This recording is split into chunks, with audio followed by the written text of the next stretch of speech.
አስቀድሞ ይሁዳ ጌታን አሳልፎ እንደሚሸጠው የተጻፈ ነገር ከሆነ ይሁዳ ከተጻፈበት ውጪ ምን ማድረግ ይችላል?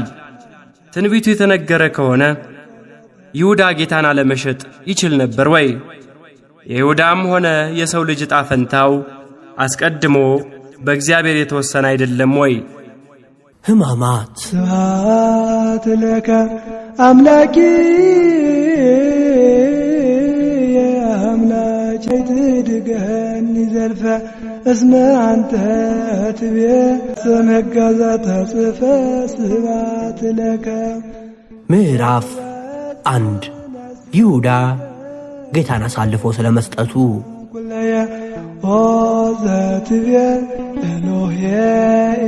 የይሁዳ ትልቁ ኃጢአት።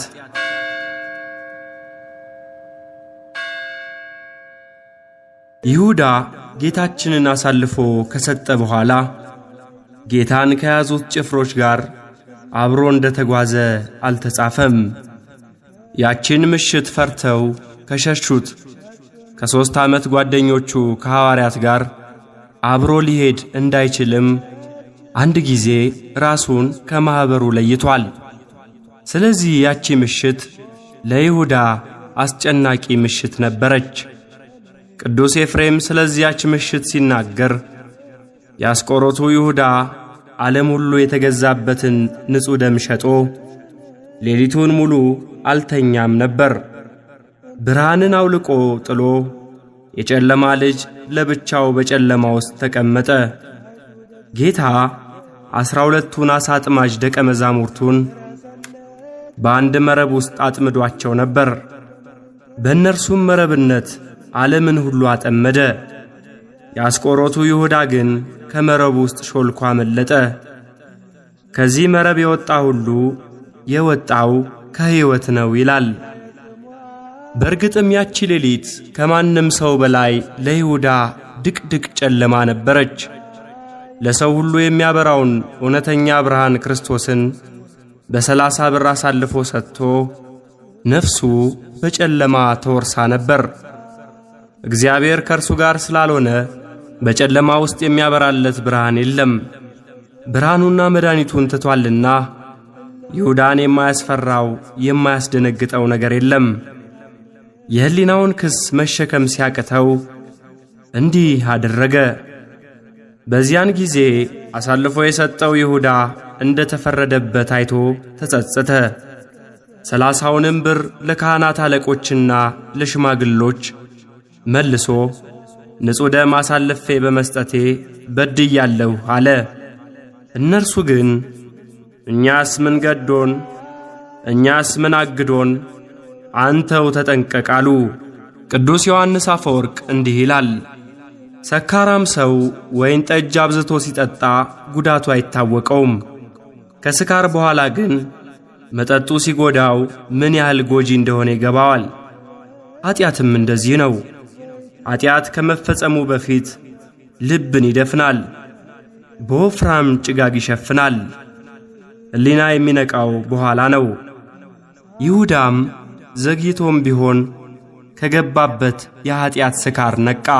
ሲሰሩት ደስ የሚያሰኘው ኃጢአት መልሶ እሾህ ሆኖ መውጋቱ አይቀርምና ይሁዳንም በተቀበለው ገንዘብ እንዲደሰት በልቡ የገባው ዲያብሎስ አልፈቀደለትም። የኃጢአተኛ ፉከራ አጭር መሆኑን የዝንጎዎችም ደስታ ቅጽበት መሆኑን አታውቁምን?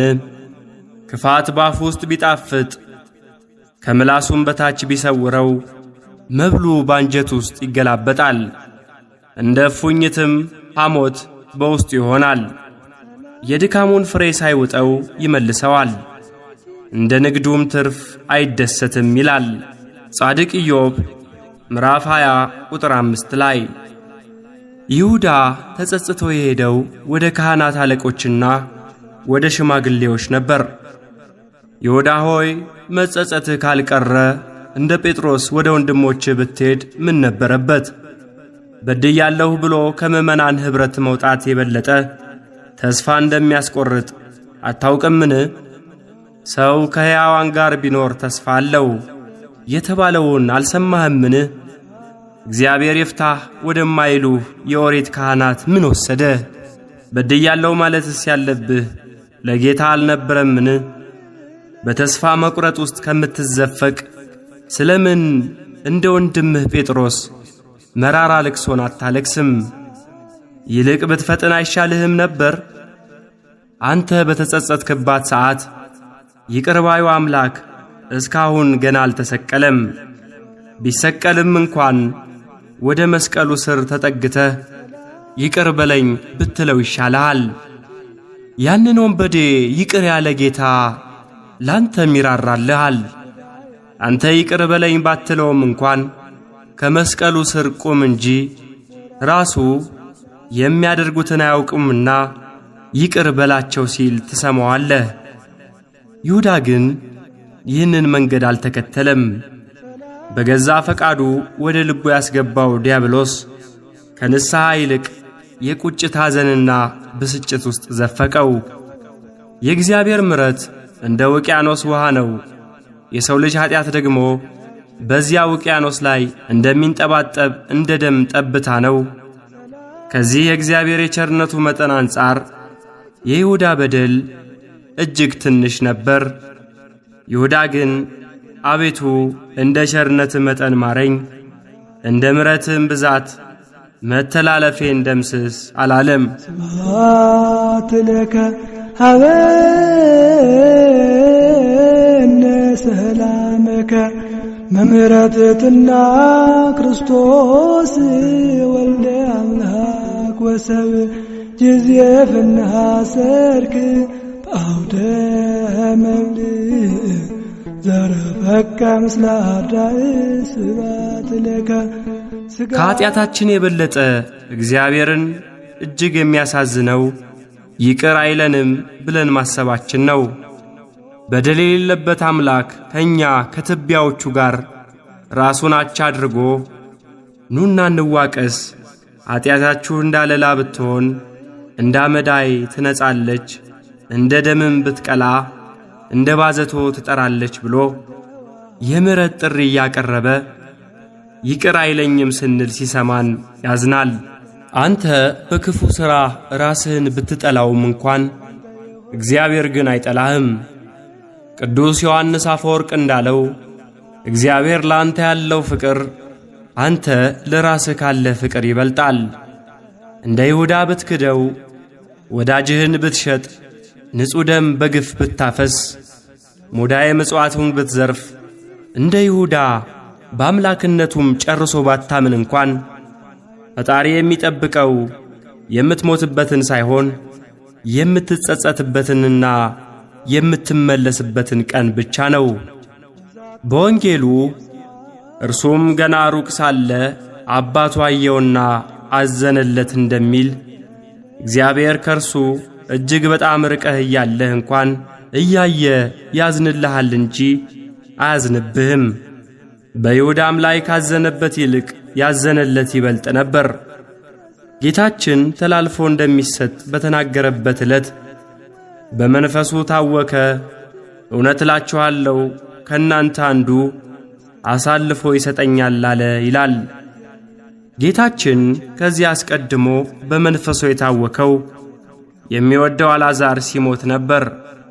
አልዓዛር መሞቱንና መቀበሩን ሲሰማ በርኅራኄ ያለቀሰው ጌታ ይሁዳ በጥላቻ ሞቶ በክፋት መቃብር መቀበሩን ሲያስብም አለቀሰለት። ያዘነው በፈቃዱ ለሚሞተው ሞት አሳልፎ ሰጠኝ ብሎ ሳይሆን የ3 ዓመት ተማሪውን የታመነበት የሰላሙን ሰው የይሁዳን አሳዛኝ ፍጻሜ አይቶ ነው። በወታደሮች እጅ ከመያዙም በፊት ጌታ ደመወዝ እስከሚወጣው ድረስ ያዘነበት የአትክልት ስፍራ ንጉሥ ዳዊት የገዛ ልጁ አቤሴሎም በከዳውና አሟሟቱም አስከፊ እንደሆነ በሰማበት ጊዜ በባዶ እግሩ እያለቀሰ የወጣበት የደብረ ዘይት ተራራ ነበር። ዲያብሎስ ግን በእነዚያ ዕለታት ለይሁዳ ያሳየው ወደ ሞት የሚወስደውን ጎዳና ብቻ ነበር። በልቡ ውስጥ የሰፈረው ሰይጣን ይሁዳን ልክ አሳማዎቹ ላይ እንዳደረገው ወደ ገደል ሊከተው ፈለገ። ስለዚህ የበለጠ ተስፋ ሊያስቆርጡት የሚችሉትን የካህናት አለቆችን ተጠቀመባቸው። ለካህናት አለቆች ሄዶ በድያለሁ ሲላቸው እኛ ምን አግዶን አንተው ተጠንቀቅ አሉት። ሰይጣን ኃጢአት ካሰራህ በኋላ የራስህ ጉዳይ ብሎ ለንስሐ ተስፋ ቢስ ሊያደርግህ ይሞክራል። በኃጢአት ያገኘኸውን መብል እንኳን እንድትበላው እረፍት አይሰጥህም። በካህናቱ ግዴለሽ መልስ ይሁዳ የበለጠ ተበሳጨ። የወደደውን 30 ብርም ጠላው። ስለዚህ ከነከረጢቱ ወደ መሬት አሽቀንጥሮ ጣለው። የጥፋት ለምንድር ነው? ለድሆች ሊሰጥ ይቻል ነበርና ማለትስ የነበረበት ይህን ጊዜ ነበር። ከዚህ በኋላ ይሁዳ በራሱ ላይ ፈረደና ታንቆ ሊሞት ወሰነ። የይሁዳ ትልቁ ኃጢአት ጌታን አሳልፎ መስጠቱ ሳይሆን ጌታ ይቅር አይለኝም ማለቱ ነው። የወደቀስ አይነሳምን? የሳተስ አይመለስምን? ይላል መጽሐፉ። ትንቢተ ኢሳይያስ ምዕራፍ 60 ከቁጥር 4። እግዚአብሔር ሊፈርድ ሲመጣ ለምን ኃጢአት ሠራህ ብሎ አይጠይቅም። የፈጣሪ ጥያቄ ለምን ንስሐ አልገባህም ነው። ይሁዳ ግን ይቅር በለኝ በማለት ፋንታ በራሱ ላይ ፈረደ። ፈራጅ እግዚአብሔር ነውና እንደ ጲላጦስ ለራስ ይቅርታ ማድረግም ሆነ እንደ ይሁዳ በራስ መፍረድ የሰው ልጅ ሥልጣን አይደለም። ይሁዳ አልፎ ተርፎ ራሱን ለማጥፋት ወሰነ። አትግደል የሚለው ሕግ ደግሞ ራስ መግደልንም የሚያካትት ነው። ይሁዳ ጌታን አሳልፎ በመስጠቱ በአይሁድ እጅ መቅደስ የተባለውን የጌታን ሰውነት አስፈረሰ። አሁን ደግሞ ቤተ መቅደስ የተባለ የራሱንም ሰውነት በገመድ ታንቆ ሊያፈርስ ገሰገሰ። ማንም የእግዚአብሔርን ቤተ መቅደስ ቢያፈርስ እግዚአብሔር እሱን ያፈርሰዋል። የእግዚአብሔር ቤተ መቅደስ ቅዱስ ነውና ያውም እናንተ ናችሁ እንደሚል አንደኛ ቆሮንጦስ ምዕራፍ 3 ከቁጥር 16። ረበላይክም ወላይመ እንወይነ ፍቅረ ሰብ ፍጹም ዘበኃይልክሙ አይ ወላይመ ሥላሴ ክቡራነ ስም ስብሐት ለክሙ ከመ ባሕር ስፉሕ ወከመ እሳት ስዱል እለ አርአይክ። ቤተ ክርስቲያናችን ምዕመናን የይሁዳን አይነት የካህዲነትና ተስፋ የመቁረጥ ሥራን እንዳይሰሩ በዕለተ ዓርብ ሥርዓቷ ውስጥ ይሁዳን ታነሳዋለች። በዕለተ ዓርብ ለይሁዳ ወልዱ ወወልደ ውሉዱ ይደምሰስ፣ ይሁዳ ልጁና የልጅ ልጁ ይደምሰስ ትላለች። ይህንን የምትለው ልጅ እንደወለደ እንኳን ስላልተጻፈለት ስለ ይሁዳና ስለ ሥጋ ልጆቹ አይደለም። በገንዘብ ምክንያት ታማኝ ጌታውን እንደከዳ ሁሉ ለጥቅም ብሎ አምላኩን የሚክድ ሁሉ የይሁዳ የግብር ልጅ ነው። ስለዚህ የይሁዳ ልጅ ተብሎ የሚነገረው እርግማን እንደ ይሁዳ በእግዚአብሔር ቤት የሚገባውን ገንዘብ በሚዘርፉ፣ ክፋትን ይዘው በውሸት ፍቅር በሚሸነግሉ፣ አድብተው ወዳጃቸውን በሚክዱ ላይ የሚነገር ተግሣጽ ነው። ለዚህ ማስረጃ የሚሆነን በዚያው በዕለተ ዓርብ ሥርዓት ላይ ወፍኖቶሙሰ ለኀጣን ትጠፍ፣ የኀጢአተኞች መንገድ ትጠፋለች የሚለው የዳዊት መዝሙር መዝጊያ ሲነበብ በመቋሚያ የታሰረ የጧፍ መብራት የሚጠፋበት ሥርዓት ሲሆን ይህም የሚያስተምረው የይሁዳ መንገድ የኀጢአተኞች መንገድ መጨረሻው ጥፋት መሆኑንና በዚያ መንገድ የሚሄዱ ሁሉ የሚጠፉ መሆናቸውን ነው። በሌሎች አብያተ ክርስቲያናትም በተለምዶ የይሁዳ ዛፍ የሚባለውን ዛፍ በማቃጠል ይሁዳን የሚወክል ቅርጽ በመስራትና በማቃጠል የይሁዳን የካህዲነት መንገድን ያወግዛሉ። ይህም ኀጢአትን በኀጢአተኛው አንጻር ለማውገዝ ነው እንጂ ቤተ ክርስቲያን ኀጢአትን እንጂ ኀጢአተኛን ታወግዛለች ማለት አይደለም። ከዚያ በተረፈ ግን ቤተ ክርስቲያናችን የይሁዳ ነፍስም ነፍስ ናትና ስላሳዛኝ ፍጻሜው ታዝናለች። ይሁዳ ንስሐ ቢገባ ኖሮ አሳልፎ መስጠቱ ተረስቶ እንደ ቅዱስ ጴጥሮስ በተዘከረ ነበር። ይሁዳ ግን 3 ዓመት ሙሉ ከጌታ የተማረው ወንጌል በእምነት ስላልተዋሃደውና ስላልጠቀመው ከመመለስ ይልቅ ጭራሽ ከሆነ በኋላ ንስሐ ሊገባበት የማይቻለውን ራስን የማጥፋት ውሳኔ ወሰነ። ይህም ሆኖ ቅዱስ ማቴዎስ የሞቱን መነሻ ብቻ እንደገለጸው እንደታነቀ ወዲያው አልሞተም። ከዛፉ ወድቆ ሰውነቱ አባብጦ ከርሞም ነበር።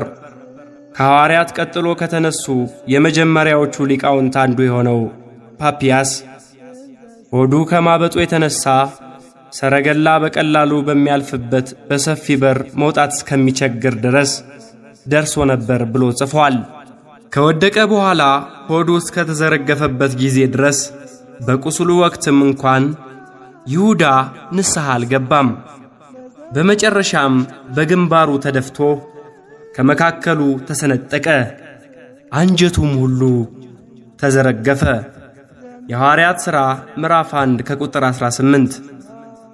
የይሁዳ ፍጻሜ በቤተ ክርስቲያናችን የሐዘን እንጂ የደስታ ምንጭ ባለመሆኑ በመጻሕፍቷ ውስጥ ለይሁዳ አሳዛኝ ፍጻሜ ሙሾን በማውረድ ልጆቿ የእርሱን መንገድ እንዳይከተሉ ታስተምርበታለች። ለይሁዳ ቀርቶ መጽሐፍ ቅዱስ ለዲያብሎስም አንተ የአጥቢያ ኮከብ ሆይ እንዴት ከሰማይ ወደቅ እያለ ሙሾ ሲያወርድ እናገኛለን። ትንቢተ ኢሳይያስ ምዕራፍ 14 ከቁጥር 12። ቅዱስ ዮሐንስ አፈወርቅ እንዲህ ይላል፣ ኢየሱስ ክርስቶስ ተከዳ ብላችሁ አታልቅሱ፣ ይልቁንስ አሳልፎ ለሰጠው ለይሁዳ የመረረ ልቅሶን አልቅሱ። ምክንያቱም ተላልፎ የተሰጠው ክርስቶስ ዓለምን ሁሉ ሲያድን አሳልፎ የሰጠው ግን ነፍሱን አጥቷል። ተላልፎ የተሰጠው በአብ ቀኝ ተቀምጧል። አሳልፎ የሰጠው ግን ያለው የመጨረሻውን ፍርድ እየተጠባበቀ በሲኦል ውስጥ ነው። ስለዚህ ስለ እርሱ እዘኑና አልቅሱ። ምክንያቱም ጌታችን እንኳን ስለ እርሱ ታውኮ ከእናንተ አንዱ አሳልፎ ይሰጠኛል ብሎ ነበር። ሊቁ ርቱዐ ሃይማኖት ደግሞ ለይሁዳ እንዲህ ሲል የሐዘን ሙሾ ያወርድለታል።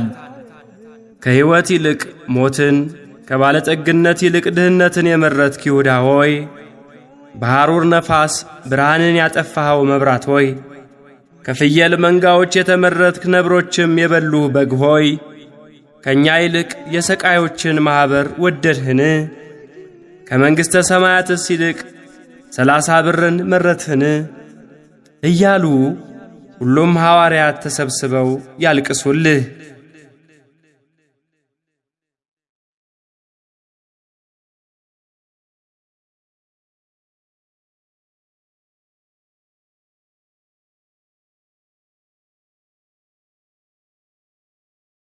የይሁዳ ዕጣ ፈንታ። የካህናት አለቆችም ብሩን አንስተው የደም ዋጋ ነውና ወደ መባ ልንጨምረው አልተፈቀደም አሉ። የግብዝነታቸው መጠን ያስደንቃል። አሳልፎ እንዲሰጣቸው ገንዘብ አንስተው የከፈሉት እነርሱ ናቸው። ይህንን ማድረጋቸው እንደሚያረክሳቸው ሳያስቡ ገንዘቡ ደርሶ ሲመለስ ግን ያረክሰናል አሉ። ለደም ዋጋ ገንዘብ አንስቶ ከከፈለው ሰውና ከተከፈለው ገንዘብ የትኛው የረከሰ ነው? ተማክረውም የሸክላ ሰሪውን መሬት ለእንግዶች መቃብር ገዙበት። ስለዚህ ያ መሬት እስከ ዛሬ ድረስ የደም መሬት ተባለ። በዚያን ጊዜ በነቢዩ ኤርምያስ የተባለው ከእስራኤል ልጆችም አንዳንዶቹ የገመቱትን የተገመተውን ዋጋ 30 ብር ያዙ። ጌታም እንዳዘዘኝ ስለ ሸክላ ሰሪ መሬት ሰጡት የሚል ተፈጸመ። ይህን በነቢዩ ኤርምያስ የተነገረ ትንቢት የተናገረው ነቢዩ ዘካርያስ ነው የሚል ሐሳብ በአንዳንድ የትርጉም ሊቃውንት ዘንድ ተጽፎ የምናገኝ ሲሆን በወንጌሉ ኤርምያስ የተባለው በጸሐፊ በተርጓሚ በቅጂ ስተት ነው የሚል ማብራሪያም ሲሰጥ ይታያል። እርግጥ ነው በነቢዩ ዘካርያስ ከዚህ ጋር የሚቀራረብ ቃል የተናገረ ቢሆንም ይህ የትንቢት ቃል ግን በግልጽ ተጽፎ የሚገኘው ከ81 መጻሕፍት አንዱ በሆነው ተረፈ ኤርምያስ ኤፒስትል ኦፍ ጀርሚ በተሰኘው መጽሐፍ ላይ ነው። በእኛ ቤተ ክርስቲያን ያለው የዚህ መጽሐፍ ቅጂ ሌሎች ጋር ካለው ባለ አንድ ምዕራፍ መጽሐፍ የሚበልጡ ምዕራፎች ያሉት ሲሆን ቤተ ክርስቲያናችን ለመጨረሻ ጊዜ ባሳተመችው ህትም ላይ ግን ተረፈ ኤርምያስን ከሌሎች አገራት ትርጉም ጋር አንድ የሚያደርገውን ምዕራፍ ብቻ አካታ አስቀድሞ የተረፈ ኤርምያስ ተከታይ የነበሩትን ምዕራፎች ለብቻ ተረፈ ባሮክ በሚል አካታቸዋለች። ይሁንና ተረፈ ባሮክ በተባለው ቅጂ ላይም ትንቢቱ በኤርምያስ አንደበት መነገሩን በማመልከት የሚጀምር ስለሆነ መሰረታዊ ለውጥ አያመጣም።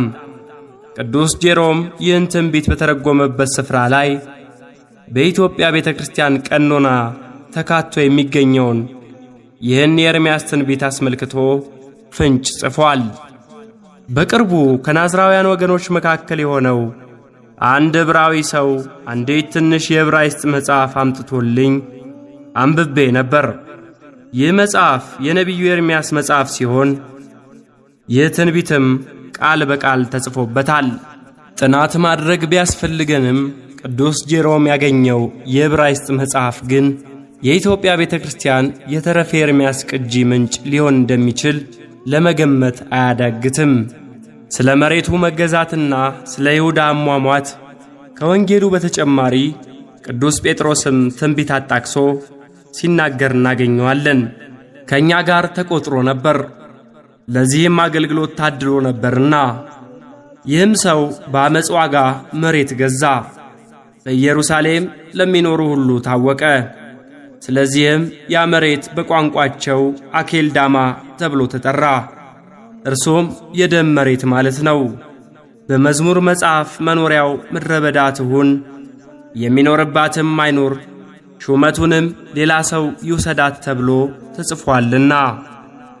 ወንጌላዊው ማቴዎስ ይሁዳ የወረወረውን ብር አንስተው መሬቱን እንደገዙ ሲናገር፣ ቅዱስ ጴጥሮስ ደግሞ ይህም ሰው የአመፅ ዋጋ መሬት ገዛ ብሎ ገዢውን ይሁዳ ያደርገዋል። ይህንን ያለበት ምክንያትም ምንም እንኳን ብሩን አሽቀንጥሮ ቢጥለውና ገዢዎቹ ሌሎች ቢሆኑም ካህናቱ ተጠይፈው ለመቃብር እንዲሆን የገዙት መሬት ባለቤቱ ይሁዳ ስለሆነና መሬቱም በይሁዳ ገንዘብ የተገዛ ስለሆነ ነው።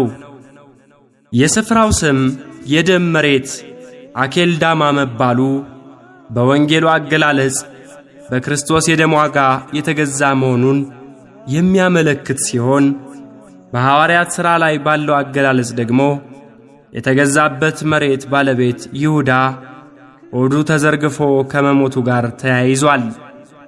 ያ ስፍራ መሬቱ ለሸክላ ሥራ የሚሆን አፈር ያለበት አካባቢ በመሆኑ በዚያ አካባቢ ሸክላ ሰሪዎች በብዛት ስለሚኖሩበት የሸክላ ሰሪ መሬት ተብሎ ተጠርቷል።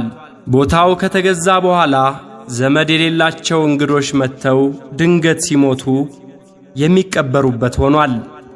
ሰው የለኝም የሚሉ ዘመድ አልባ በሽተኞችን በታምራቱ ሲፈውስ የነበረው መድኃኔ ዓለም አሁን ደግሞ በደሙ ዋጋ ቀባሪ ለሌላቸው እንግዶች መቀበሪያ ስፍራን አስገኘ። ስለ ይሁዳ በነቢዩ ዘካርያስና በነቢዩ ዳዊት አንደበት አስቀድሞ ትንቢት ተነግሮ ነበር የሚለውን የሚሰማ ሰው መቼም ጥያቄዎች ሳይፈጠሩበት አይቀርም። አስቀድሞ ይሁዳ ጌታን አሳልፎ እንደሚሸጠው የተጻፈ ነገር ከሆነ ይሁዳ ከተጻፈበት ውጪ ምን ማድረግ ይችላል? ትንቢቱ የተነገረ ከሆነ ይሁዳ ጌታን አለመሸጥ ይችል ነበር ወይ? የይሁዳም ሆነ የሰው ልጅ ዕጣ ፈንታው አስቀድሞ በእግዚአብሔር የተወሰነ አይደለም ወይ የሚሉ ጥያቄዎች በአንባቢ አእምሮ ውስጥ ሊመላለሱ ይችሉ ይሆናል። ክብር ይግባውና እግዚአብሔር ደራሲ ነው፣ ዓለም የተውኔት መድረክ ናት። እኛ ተዋንያን ነን። የምንጫወተውም የተጻፈልንን ብቻ ነው። የምታደርገውን ሁሉ እንደምታደርግ አስቀድሞ ተወስኗል። ምንም ብትለፋ ያው የተጻፈው አይቀርም የሚል ሐሳብ የሚያቀነቅኑ ሰዎችም ይህንን ጥያቄ መልስ የሌለው ውስብስብ እንዲመስለን ያደርጋሉ።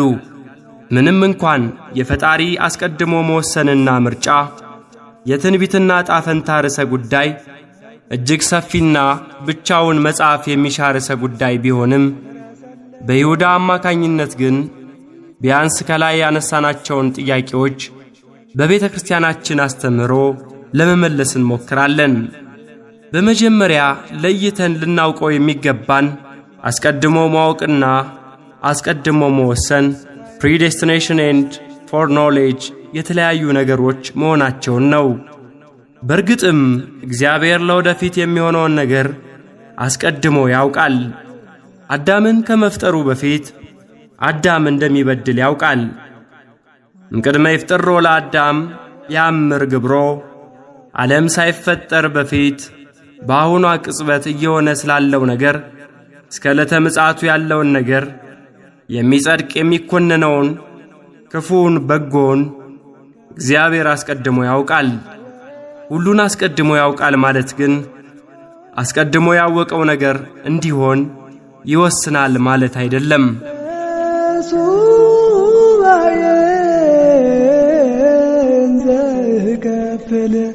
ዘአቅረብኩ ለከ እልቆኢዮቤል ስብሐተ በዘንስክል ስብሐት ለክሙ ስሉስ ቅዱስ። እግዚአብሔር ሁሉን ነገር አስቀድሞ ከወሰነ ለሰው ልጅ አድርግና አታድርግ የሚል ሕግና ትእዛዝን መስጠት አያስፈልገውም ነበር። እንደዚያ ቢሆን ሕግጋትን መስጠቱም ልጅ ላይ በርን ቆልፎ ከቤት አትውጣ እንደማለት ያለ ትርጉም የለሽ ይሆናል። አንዳንዶች እንደሚሉት እርሱ የጻፈልንን ብቻ የምንኖርና በራሳችን የመወሰን መብት የሌለን የአምላካዊ ድርሰት ተዋንያን ሆነን ከሆነ ምንም ኃጢአት ብንሰራ መቀጣት፣ ምንም አይነት ጽድቅ ብንሰራ መሸለም የለብንም ማለት ነው። ምክንያቱም በተጫወተው ገጸ ባህሪ ወንጀል የሚታሰር በተጫወተው ገጸ ባህሪ ደግነት የሚሸለም ተዋናይ የለም። ስለዚህ የእግዚአብሔር ሁሉን አዋቂነት የሰው ልጅን ነጻ ፈቃድ የሚነካና በሰው ልጅ ላይ የሚወስን አይደለም።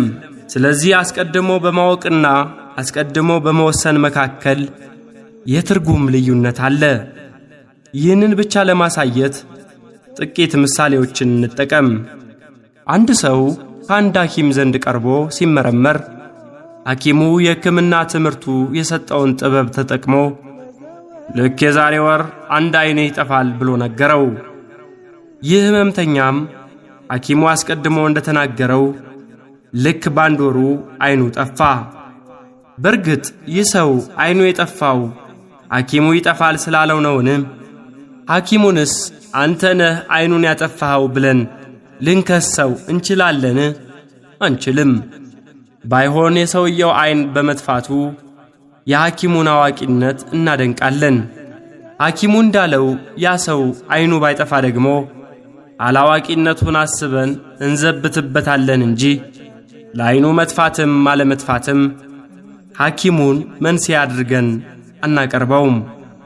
ሌላ ምሳሌ፣ አንድ ሰው ከፍ ካለ ሕንፃ ላይ ሆኖ ቁልቁል የሚመላለሱትን የመኪኖች እንቅስቃሴ ቢመለከትና ሁለት መኪኖች በአንድ ሕንፃ የተለያየ አቅጣጫ ሳይተያዩ ሲመጡ አይቶ እነዚህ መኪኖች ሊጋጩ ነው እያለ ቢጮህና እንዳለውም ከሰከንዶች በኋላ መኪኖቹ ቢጋጩ መኪኖቹን ያጋጨኸው አንተ ነህ ተብሎ ሊወቀስ አይችልም።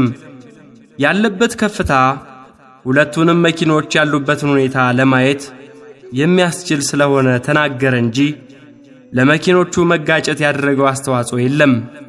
አስቀድሞ በማወቅና አስቀድሞ በመወሰን መካከል ልዩነት አለ። እግዚአብሔር ሁሉን ነገር ከመሆኑ አስቀድሞ ያውቀዋል ማለት አስቀድሞ ይወስናል ማለት አይደለም። ነገሮችም የሚሆኑት እግዚአብሔር አስቀድሞ ስላወቃቸው ሳይሆን በተቃራኒው እርሱ ያወቃቸው ስለሚሆኑ ነው። እግዚአብሔር ስለ ወደፊቱ ያለው ዕውቀት እኛ ስላለፈው ታሪክ የዓይን ምስክሮች ሆነን እንደምናውቀው ያለ ነው። በአንድ የቆየ የእግር ኳስ ውድድር ላይ ተመልካች የነበረ ሰው በዚያን ዕለት የገሌ ቡድን አሸንፎ የገሌ ቡድን ተሸነፈ ብሎ ቢተርክ ታሪኩ ያለፈ እስከሆነ ድረስ አንተ ስላልክ ነው ይሄ ቡድን የተሸነፈው የሚለው ሰው የለም። እኛ ባለፈው ነገር ላይ የምንናገረው ስላየን እንደሆነ ከጊዜ መለኪያ ውጪ የሆነው ፈጣሪም ስለ መጪው ክንውን የሚያውቀው የሚሆነውን ስላየነው እንጂ እንዲሆን ወስኖ ወይም ያ ነገር እንዲሆን አስገድዶም አይደለም። ስለ ይሁዳ አሳልፎ እንደሚሰጠው ፈጣሪ አስቀድሞ ማወቁም ይሁዳ እንዲሸጠው አስቀድሞ የመደበው ሰው ሆኖ ሳይሆን አስቀድሞ ያወቀው ስለሚሸጠው ነው። ይህንን ካልን አስቀድመው የተነገሩ ትንቢቶችስ እንዴት ይታያሉ ወደሚለው ርዕሰ ጉዳይ እንምጣ። በመጀመሪያ ትንቢትንም እንደ መንስኤ ሳይሆን እንደ ውጤት ካልተረዳነው ነገሩን ለመረዳት እንቸገራለን። ትንቢታት የሚነገሩት ነገሮች ስለሚሆኑ ነው እንጂ ነገሮች የሚሆኑት ትንቢት ስለተነገረ አይደለም። ትንቢቱም ይሆናል እንጂ ይሁን ተብሎ የሚነገር አይደለም። በመጽሐፍ ቅዱስ ትንቢቱ ይፈጸም ዘንድ ይህ ሆነ ተብለው የተጻፉት ቃላት ሁሉም የተጻፉት ትንቢቱ እንደተፈጸመ ከተረጋገጠ በኋላ ነው እንጂ ትንቢቱ እስከሚፈጸምባት እስከ መጨረሻዋ ቅጽበት ድረስ ትንቢቱ የተነገረበት ሰው ትንቢቱን የመለወጥ ዕድል አለው። እግዚአብሔርም የተናገርኩት ከሚጠፋ ብሎ የሰዎችን የመዳን ዕድል የሚዘጋ ጨካኝ አይደለም። ስለ ሰው ልጅ መጥፋትና መዳን የሚነገሩ ትንቢቶችም እንደ ሁኔታው ሊፈጸሙ የሚችሉ ትንቢቶች ኮንዲሽናል ፕሮፌሲስ ናቸው እንጂ እንደ ሰማይና ምድር ማለፍ የማይለወጡ ትንቢቶች ፊክስድ ፕሮፌሲስ አይደሉም። ለይሁዳ አስቀድመው የተነገሩበት ትንቢቶች ቢኖሩም ጌታችን የይሁዳን ክፋት አውቆ በተደጋጋሚ ነገሩ ከመሆኑ በፊት ከመንገዱ እንዲመለስ በብዙ መንገድ አስጠንቅቆት ነበር። አሳልፎ ለሚሰጠኝ ለዚያ ሰው ባልተወለደ ይሻለው ነበር ብሎ አስጠንቅቆታል። እስከ መጨረሻዋ ምሽት ድረስ ፍቅሩን ሳያጎድል ከሐዋርያቱ ሳይለይ ለይሁዳ ብቻ በሚገባው ቋንቋ ከክፉ መንገዱ እንዲመለስ አሳስቦታል። ከአይሁድ ተዋውሎ የመጣው ይሁዳ መሆኑን እያወቀ በደቀ መዛሙርቱ ፊት ሳያጋልጠው ከናንተ አንዱ አሳልፎ ይሰጠኛል ብሎ ተናግሮ ለይሁዳ መዳን ሲል ምንም የማያውቁት ደቀ መዛሙርቱን እኔ ሆንን እስከ ማለት ደርሰው እንዲደነግጡ አድርጓቸዋል። ይሁዳ ግን ከዚህ ሁሉ ማስጠንቀቂያም በኋላ ሊመለስ አልወደደም። እንኳንስ ሁሉን አዋቂው ፈጣሪ ይቅርና ልጃቸው ሰነፍ ተማሪና አጉል ቦታ የሚውል እንደሆነ ያዩ ወላጆች አንተ ልጅ ተው፣ በዚህ ከቀጠል ሱሰኛ ትሆናለህ እያሉ ቢገስጹት እናንተ ስላላችሁ ነው ለዚህ የበቃሁት እንደማይል በይሁዳ ላይ ጌታችን ይናገር የነበረው ተግሳጽ ሁሉ ይሁዳን ከክፉ መንገድ ለመመለስ ያደረገው እንጂ እንዲጠፋ የሰጠው ውሳኔ አይደለም። ምንም እንኳን ትንቢቶች ቢነገሩም ይሁዳ እስከተመለሰ ድረስ እግዚአብሔር የኃጥኡን መመለስ ይወዳልና ስለማይወድቅ ፍቅሩ ሲል ትንቢቶቹን ይሽራቸው ነበር። ፍቅር ለዘላለም አይወድቅም፣ ትንቢትም ቢሆን ይሻራል ተብሎ ተጽፏልና በአንደኛ ቆሮንቶስ ምዕራፍ 13 ቁጥር 8 ላይ ለነነዌ ሰዎች ስለ ፍቅሩ ሲል ዮናስን አስከፍቶ የተነገረባቸውን የጥፋት ትንቢት የሻረ አምላክ ይሁዳም ቢመለስ ኖሮ የተነገረውን ትንቢት እስካልተፈጸመ ድረስ ነቢያቱ እንደ ዮናስ ቢከፉም እንኳን ይሽረው ነበር። እግዚአብሔር በቃሉ እንዲህ ሲል ተናግሯል። ስለ ሕዝብ ስለ መንግሥት እነቅል አፈርስ አጠፋም ዘንድ በተናገርሁ ጊዜ ይህ ስለ እርሱ የተናገርሁበት ሕዝብ ከክፋቱ ቢመለስ እኔ አደርግበት ዘንድ ካሰብኩት ክፉ ነገር እጸጸታለሁ። ስለ ሕዝቡም ስለ መንግሥትም እሠራውና ተክለው ዘንድ በተናገርሁ ጊዜ በፊቴ ክፉ ነገር ቢያደርግ ቃሌንም ባይሰማ እኔ አደርግለት ዘንድ ስለ ተናገርሁት መልካም ነገር እጸጸታለሁ። ትንቢተ ኤርምያስ ምዕራፍ 18 ከቁጥር 7 እስከ 10። ሊቀ ካህናት ክርስቶስ በካህናት አለቆች ግቢ በቀጣይ ክፍል ይጠብቁን።